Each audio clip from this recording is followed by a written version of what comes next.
You go out there, you look up some public record information. This school had X amount of kids. It got $6 million, $3 million, and you just go do a little bit of an investigation. Maybe his approach is wrong because you can't just go up to a daycare and say how many kids you have. But can you? If you're a parent, I don't know. Yeah, how many kids go here? What time do they? What time can I drop my kids off, et cetera? Can I put in an application? If you just say no, or whatever, well, But then he busts out the paperwork like you got $3 million, but then he knew something. Yeah, he knew something was going. But then, would you just walking up to random places? Would you? Because I think journalism for me is just getting out there in the field. I think we don't see that as much. You see somebody out there reporting, but out there going out investigating. Right. That's what I think journalism is. But half the time they get shot down because they can't get their story picked up on the news, and they say we don't want to report on that story. The same thing with Jeffrey Epstein. You got all this information years ago, but no network would touch it. But then now all the information is gone, and now you gotta try to go over here to get the information put out. But then they're like, you're not a real journalism, or whatever that lowest criteria. You just did the bare minimum just to get on the other side, right. and now I can start reporting. But it's all about views and how many people you can pull in, or whether if you're a pretty face on camera, guy or girl. In this social media era, it's like it's a hot mess. Like people stop. Like it's like them likes and subscribers and views and friends and all this shit. All that stuff is currency now. Yeah. So it's just like people and companies are starting to place more value in that than the traditional routes and ways of verifying. So back in the day, they used to have those investigative news times where at like 7:30 or 8:30 or something like that, they'd be like, "Oh, we're going to bring you the investigative news. Our like team reporting and stuff." Yeah, something like 60 minutes. But you had people out there doing the footwork. Like you said, getting out there, getting doors slammed on them, chasing people through the parking lots. Like, hey, we heard about, the $7 million.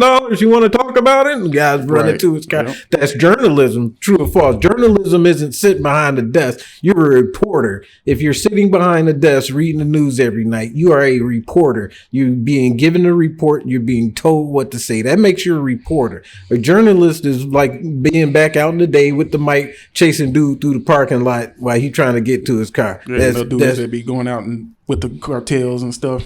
Like I was saying earlier, be embedding themselves with cartels. And what about that show, Cheaters? You think that's investigative? No, that's waiting to get your ass. I've seen a couple episodes that they in right now. He got shot in the stomach once. They got stabbed. It was something. He was bleeding. Oh man, and he was cool about it too. Oh my god, I just got stabbed. Like, what about that? What about the other one that the Boondock did with the Prince Handsome? With the Prince Handsome. With the pedo people, that come in and the pedo.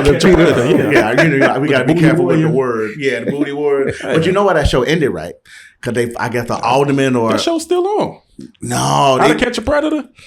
I thought it ended because they ended up catching a congressman or a judge, and then it got really hot in the situation, and they had to cancel the season. Yeah, it got crazy. Yeah, that ain't surprising. Yeah.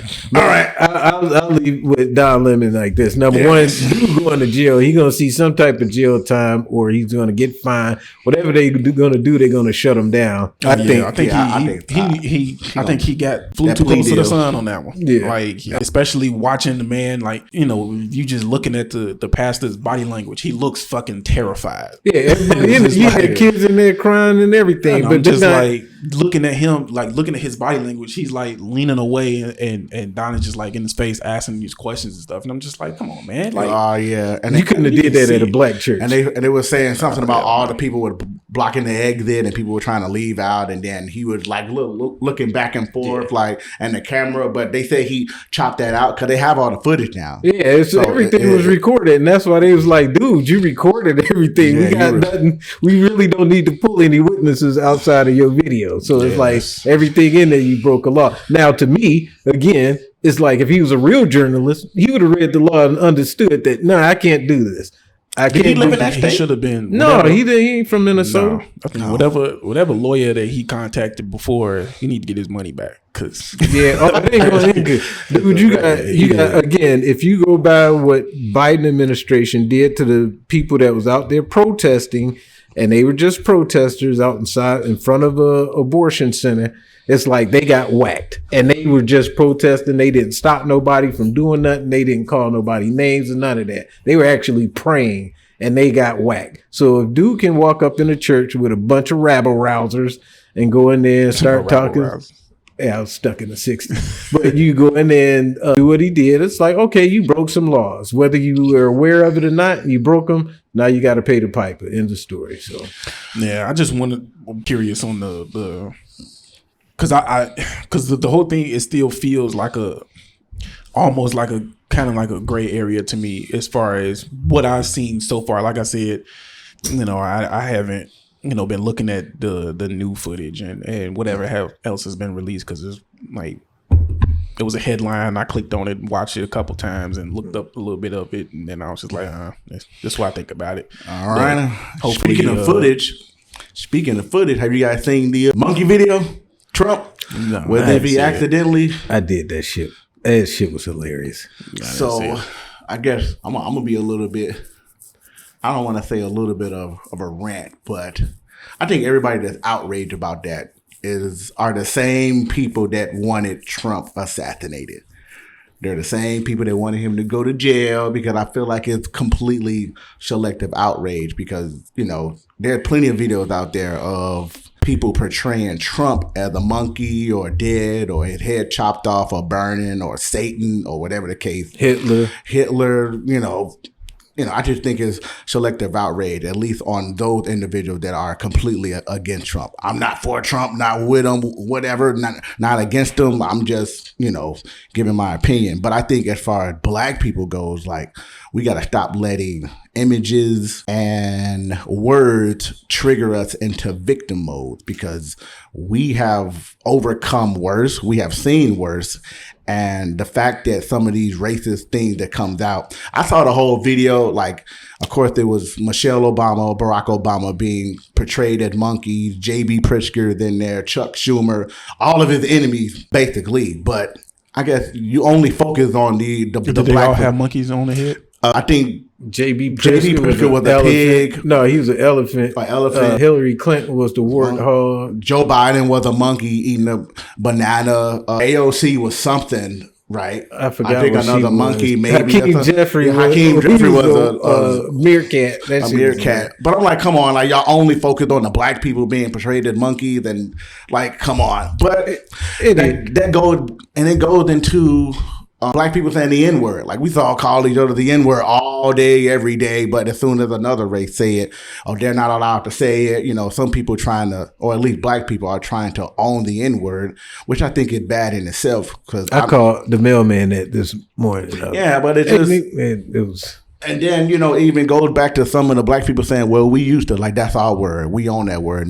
Nobody can say it. Like, why are we claiming a racist term? And some people like to say, well, we used to be called niggas, or however it's spelled, when we were kings and queens, but that's not what it means today. Like, even now, like, I'm going to prove a point. Like, if you want to claim the N-word and want to say that shit all day, every day, what's up, nigga? How you doing, nigga? Love you, nigga. Bye, nigga. Like, I think that's bad. But can a nigga borrow a French fry? Like, can a nigga borrow a French fry? Nigga, get over here. Like, I was just confused. How can a nigga borrow a French fry? And I challenge anyone, if you want to say that shit and own that shit in purity, and say that shit whenever you want and you think you own it, go say that shit to your white boss. Go walk into an all-staff meeting and greet everybody, regardless of race. What's up, nigga? You ain't gonna do that shit. Oh, I did it. You did that shit. But I was saying that on my way out to do it. Like, fuck you niggas. Yeah, I'm out. Like, if you a CEO, go into your quarterly meeting and you black. And again, I'm not talking about your buddy that got you hired at Walmart, or your supervisor that got you hired at Amazon, and y'all cool and y'all say nigger to each other in the back room all day, every day. I'm not talking about that. I'm talking about your real boss, the one that signed your check. You're not going to say that to your investors if you got a company or you're trying to start a business. You're not going to greet them that way. You're going to go in there and talk professional like you got some goddamn sense. Yeah. My whole issue with this is because it seems like, and I don't know how true it is, but it's been this way for a very long time. in terms of what I can remember. And this is going back, we talking about way back. It seems like whenever black people get to a certain plateau or a certain area, it only takes that one thing to throw them completely off.